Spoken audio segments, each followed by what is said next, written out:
이 스바냐 선지자가 선지자이기 때문에 이스라엘 백성들의 죄와 잘못에 대해서 책망하고 회개를 요청하고 그리고 또 하나님의 심판의 날에 대해서 경고합니다. 이 구약의 대부분의 선지자들이 말하는 그것입니다. 하나님이 너희의 범죄한 것 때문에 너희에게 형벌이 임할 것이다. 그러니까 늦기 전에 회개하고 돌이키라. 돌이키면 하나님께 용서하실 것이다. 그것이 큰 흐름입니다. 스바냐도 역시 여호와께서 숨기신다. 하나님의 날개 건 날에 숨고 피하는 자에게 하나님 은혜와 긍휼이 있다 하는 것을 말하고 있습니다.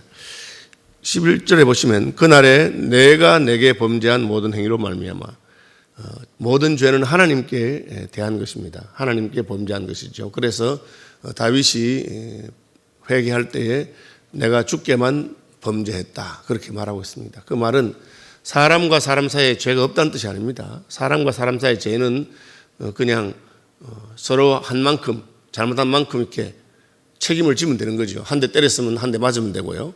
손해를 끼친 것은 손해 끼친 만큼 되고 눈에는 눈이고 이에는 이로 할 수 있습니다. 그러나 하나님께 대한 것은 우리가 어떻게 해결받겠습니까? 그래서 엘리 제사장이 자기 아들들을 책망하면서 사람에게 잘못한 것 있을 때 하나님한테 가서 어떻게 우리가 화해를 해달라 어떻게 하나님 책임자 할 수 있는데 하나님한테 잘못하면 어떻게 되겠느냐 그렇게 한 겁니다. 하나님한테 잘못한 것은 이것은 우리가 어떻게 갚을 길이 없는 그런 것인데 스바냐 선지자는 그날에 내가 내게 범죄한 모든 행위로 말미암아 그 다음에 좀 이상해요. 수치를 당하지 않을 것은 이렇게 해야 되는데 죄를 지었으면 수치가 있다는 거죠. 있지만 하나님께서 수치를 당하지 않도록 해주겠다 그렇게 말합니다. 왜 그렇습니까? 하나님이 사면하실 마음이 있기 때문에 그렇습니다. 하나님이 사랑할 마음이 있어서 저놈을 갖다가 내가 꼭 그 잘못한 만큼 내가 갚아야 되겠다. 갚아줘야 되겠다. 그런 마음을 가지지 않으시고 용서해 주겠다는 마음이 있습니다. 그리고 또 죄를 지으면 부끄러움을 당해야 되는데 왜 부끄러움을 당하지 않느냐. 대신해서 부끄러움을 당하는 분이 계시기 때문에 그렇습니다.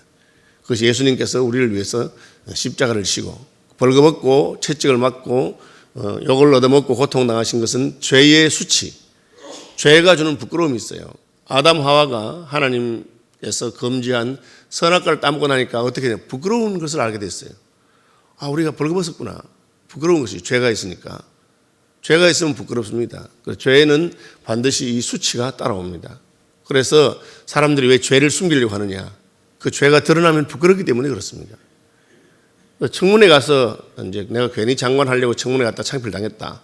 그 사람이 한 행동이 뭐 더 새로운 게 추가된 게 아닙니다. 그가 이미 했던 모든 행동에 대해서 여러 사람 앞에서 드러내버리니까 그것이 부끄러운 것입니다.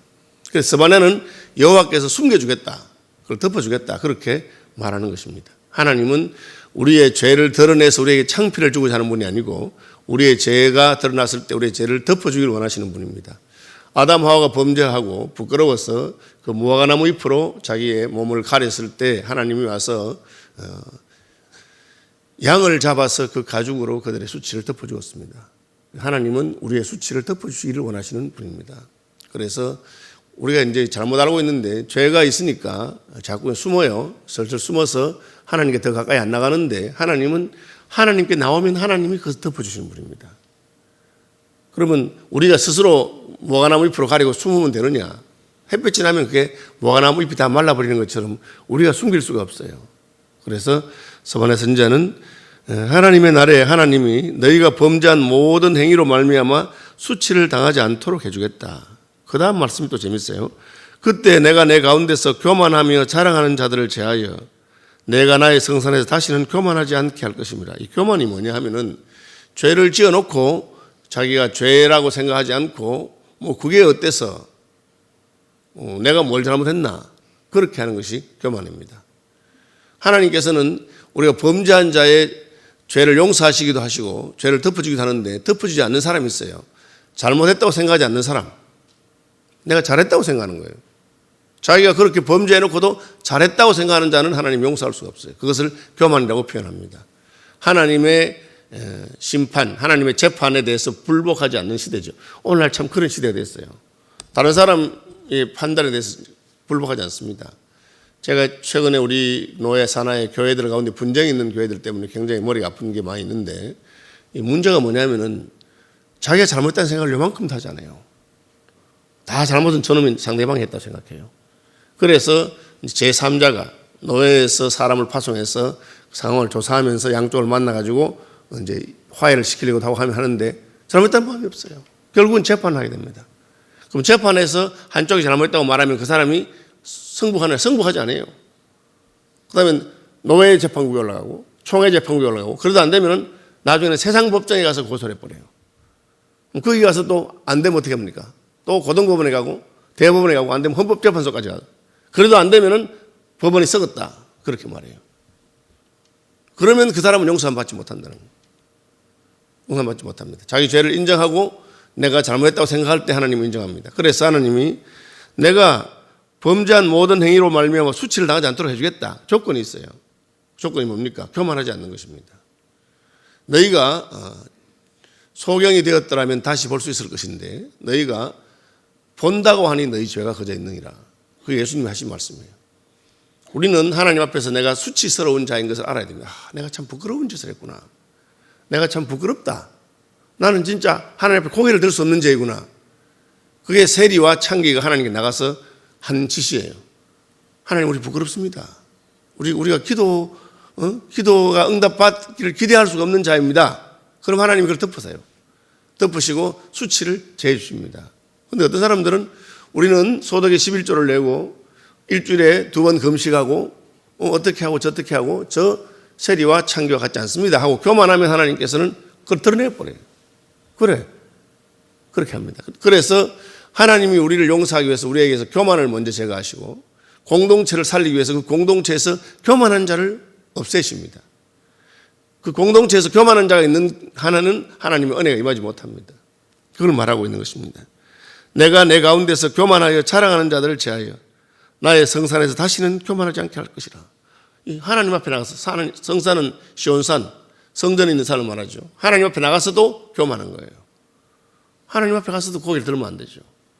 우리가 사람들끼리는 내가 너보다 낫고 막 싸울 수 있습니다. 부부 싸움도 하니까 다 하는데 그러다가도 하나님 앞에 딱 서면 아무 소리 못하고 고개를 탁 숙여야 되죠. 내가 상대적으로 좀 낫다 한들 하나님 앞에서는 아무것도 아니니까. 하나님이 교만한 자들을 제거하시면서 대신에 뭘 하십니까? 12절 내가 곤고하고 가난한 백성을 내 가운데 남겨두리니 그들이 여호와의 이름을 의탁하여 보호를 받을지라. 여러분 곤고하고 가난한 건 자랑이 아니에요. 곤고하고 가난한 건 내가 능력이 없고 못하고 어려워지고 힘들어진 것입니다. 그러나 그 사람들에게 장점이 딱 하나 있어요. 그게 뭐냐? 겸손하다는 거예요. 큰 소리 칠 게 없으니까. 우리가 망하는 게 좋습니까? 망하는 게 좋은 게 없습니다. 그런데 망하면 하나 있어요. 망하면 마음이 험불해집니다. 마음이 아주 낮아집니다. 난 진짜 아무것도 아니었구나. 내가 전에 좀 잘 나간다고 까불었더니만 참 이렇게 망하고 나니까 할 말이 없구나. 내가 다른 사람 무슨 고개를 들고 할 게 없다. 그래서 예수님이 심령이 가난한 자는 복이 있나니 천국이 제 것입니다. 누가 보면 아니 노골적으로 가난한 자는 복이 있나니 천국이 제 것입니다. 그랬어요. 가난한 게 뭐 좋은 건 아니잖아요. 그러나 공고하고 가난한 백성들은 여호와의 이름을 의탁하여 보호를 받을지라. 하나님만 의지할 수밖에 없다. 그죠? 전부여 의지 없어서 손들고 옵니다. 근데 다 망했다는 거예요. 항복하면서 손들고 옵니다. 주님 이제 나를 박대하시면 내가 갈 데가 없다는 거죠. 그래서 예수 믿는 사람들은 우리가 때로는 망하거나 가난하거나 병들거나 고통당하는 것도 유익이 됩니다. 그래서 시편 기자가 고난당한 것이 내게 유익이라. 고난당하기 전에 내가 그걸 행하였더니 고난당하고 나서 내가 여호와의 도를 사랑하게 되고 하나님께 나가게 된다. 왜? 우리가 교만하기 때문에 그렇죠. 망하고 나면 마음이 참 humble 해집니다. 겸비한 마음이 생기고 귀하게 하나님의 은혜가 얼마나 귀한지 나를 돌봐주는 친구 하나가 얼마나 귀한지를 알게 되는 것이죠. 이스라엘의 남은 자는 악을 행하지 아니하며 거짓말하지 아니하며 입에 거짓된 혀가 없으며 이게 이제 악과 말을 일치시켜 놨어요. 구약에는 제가 여러 번 말했죠. 말이라고 하는 단어와 행동이라고 하는 단어와 일이라고 하는 단어가 같습니다. 다발이라고 하는 말입니다. 말과 행동과 이게 일치돼야 되니까 악한 행동을 하지 않는 것은 악한 말을 하지 않는 것부터 시작됩니다. 그래서 야고보는 그 입을 제어하는 거예요. 그러니까 우리가 곧 죽어도 말로서는 그냥 끝까지 싸우잖아요. 부부싸움 할 때 이제 부인들이 남편 화를 돋굴 때 그냥 힘으로 안 되니까 말로 그냥 그렇게 해버리죠. 그리고 곧 죽어도 내가 할 말은 다 하고 죽겠다는 거죠. 그런데 악을 행하지 아니하는 것은 거짓말하지 아니하면 입에 거짓된 해가 없다. 그러니까 우리가 입술이라도 하나님 저 잘못했습니다. 저는 나쁜 놈입니다. 저는 벌 받아서 마땅합니다. 하나님 저를 불쌍히 여기십시오. 그렇게 겸비하게 입술이 교만하지 아니하고 악을 행하지 아니하면 하나님이 봐준다는 거예요. 먹고 누울지라도 그들을 두렵게 할 자가 없어. 하나님께 지켜주겠다. 하나님의 이리 온다. 너 갈 데 없으니까 여기 온다. 너 왜 왔느냐? 제가 갈 데가 없어서 왔습니다. 저는 아무도 나를 받을 사람이 없습니다. 주님이 나를 버리시면 내가 갈 데가 없습니다. 그렇게 하면 하나님이 그를 불쌍히 여기는 겁니다. 입이 참 중요한 거예요. 그래서 그 입으로 우리가 입의 복을 받고 그 입으로 벌을 받는 것입니다. 하나님 앞에 나갈 때 우리 입술이 겸비하게 하나님 저는 아무것도 아닙니다. 저는 죄인입니다. 저를 불쌍히 여기십시오 하면 하나님 우리를 받으신다. 그렇게 말하고 있습니다. 그뿐 아니라 하나님께서 시온에 따라 노래할지어다 이스라엘아 기쁘게 부를지어다 예루살렘에 따라 전심으로 기뻐하며 즐거워할지어다. 이제 저는 아무것도 아닙니다 하는 자의 입술에 하나님이 찬송을 담아주셔서 노래하도록 해주는 겁니다. 지금 나라가 망했어요. 지금 내가 죄 때문에 벌을 받아서 부끄러울 것밖에 없어요. 그런데 하나님께서 우리를 위로하시고 달래시고 기뻐하게 해주시고 입에서 찬송을 부르도록 해주시겠다. 왜? 여호와가 내 형벌을 제거하였고 하나님이 죄에는 벌이 있는데 그 벌을 제거했습니다. 왜? 자기 아들이 대신 받았으니까.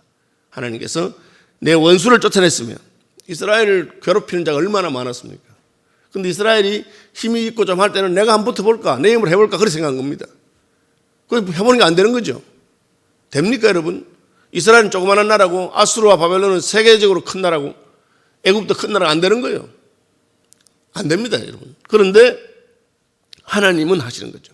하나님이 원수를 쫓아내고 이스라엘의 왕 여호와가 내 가운데 계시니 내가 다시는 화를 당할까 두려워하지 않을 것이라. 결국은 왕이 누구냐 하는 것이죠. 왕이 누구냐. 그 왕이 누구냐 하는 말은 그 나라가 어떤 나라냐. 그 크고 강한 나라냐. 왜 미국 사람들이 큰 소리 칩니까? 자기 나라가 세계에서 제일 큰 나라예요. 왜 중국 사람이 큰 소리 칩니까? 자기 나라가 세계에서 인구가 제일 많다. 강하다는 거예요. 그러니 지금 두 나라가 붙은 거예요. 하나님 말하십니까? 여호와가 계신다. 너희는 여호와의 백성이라. 여호와 하나님하고 붙어서 싸울 자가 있습니까? 애굽의 바로가 모세하고 싸우다가 그 뒤에 누가 계신지 몰랐죠. 하나님 계셨죠. 하나님이 박살내버린 10가지 재앙으로 애굽이 망해버렸어요. 망했는데 그때도 끝까지 버티고 쫓아오고 홍해를 따라오니까 홍해 속에서 군대를 다 죽여버렸어요. 그래서 이집트의 왕조가 바뀌도록 하시는 분이 하나님이십니다. 그러니까 이스라엘 왕 여호와가 내 가운데 계셔서 네가 겸비하게 내 앞에서 잘못했습니다 하면 내가 너희를 용서할 뿐 아니라 형벌을 제거하고 두려워하는 마음도 없도록 기뻐하도록 해주겠다. 왜? 내가 책임진다. 내가 너의 팔자를 고치겠다. 내가 내 하나님 대해서 너를 책임지겠다. 그렇게 말씀합니다. 다시는 화를 당할까 두려워하지 마. 두려워할 필요 없다. 이제 내가 막아준다는 거죠.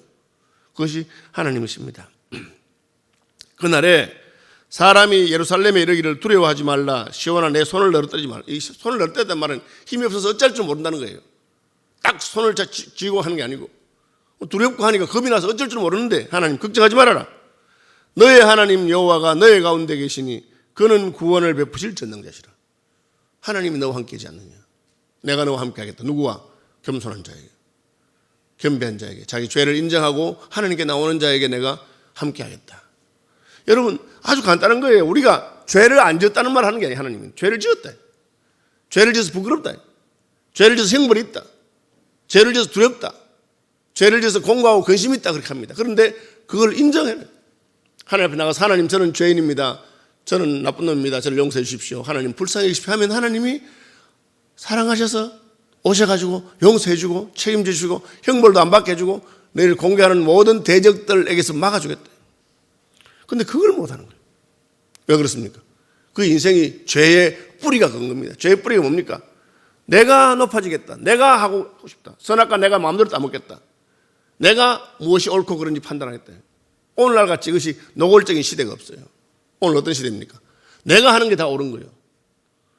여러분 모든 게 그래요. 뭐가 좋은 거냐? 내 마음에 드는 게 좋은 거예요. 심지어 뉴스를 들어도 그 뉴스가 사실이냐 아니냐 안 따져요. 내한테 맞는 내 마음에 드는 이야기를 하면 그게 옳은 소리예요. 그게 진영 논리죠. 그래서 이야기 들어보고 아 그게 사실이구나. 아니구나. 그게 아니에요. 그 사람 주장이 내 마음에 들면 그게 옳은 줄이고 그게 막 나중에 틀려도 아무 상관이 없어요. 그걸 꺾어야 됩니다. 하나님 앞에서 하나님께서 옳으시고 나는 틀렸습니다. 겸비한 거죠.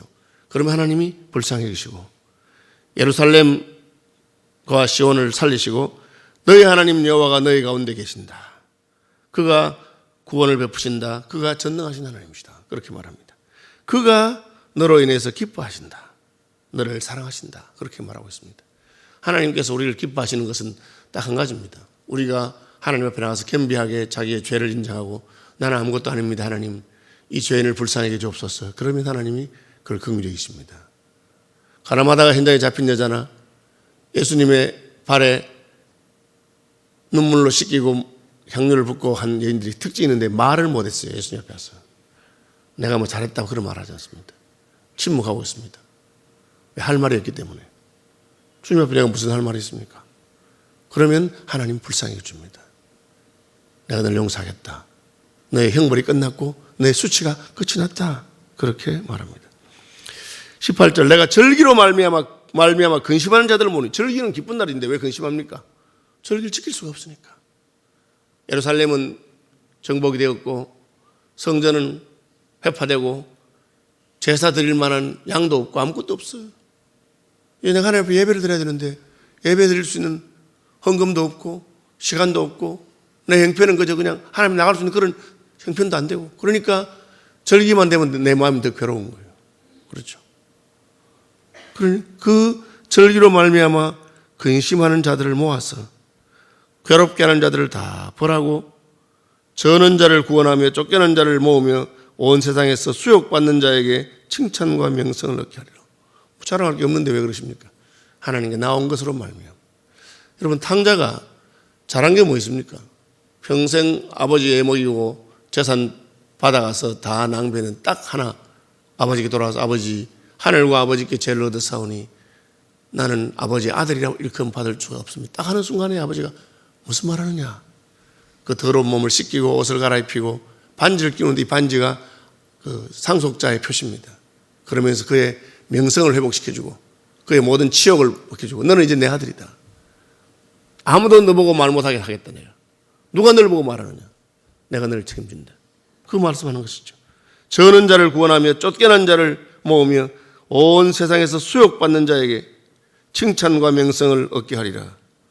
내가 그때 너희를 이끌고 그때 너희를 모을지라. 내가 너희 목전에서 너희 사로잡힘을 돌이킬 때에 너희는 천하 만민 가운데서 명성과 칭찬을 얻게 하시리라. 완전히 망해서 낭패하고 실망하고 그야말로 부끄러움을 당하고 손가락질 당하는 자를 하나님 불러서 감추어 주시면서 아니라 내 자녀다. 내 백성이다. 내가 책임지겠다. 그렇게 하십니다. 어떻게? 하나님 앞에 나가서 겸손하면 됩니다. 여러분 우리가 겸비한 자에게 하나님 은혜를 주시고 교만한 자를 꺾으시는 것이 하나님이십니다.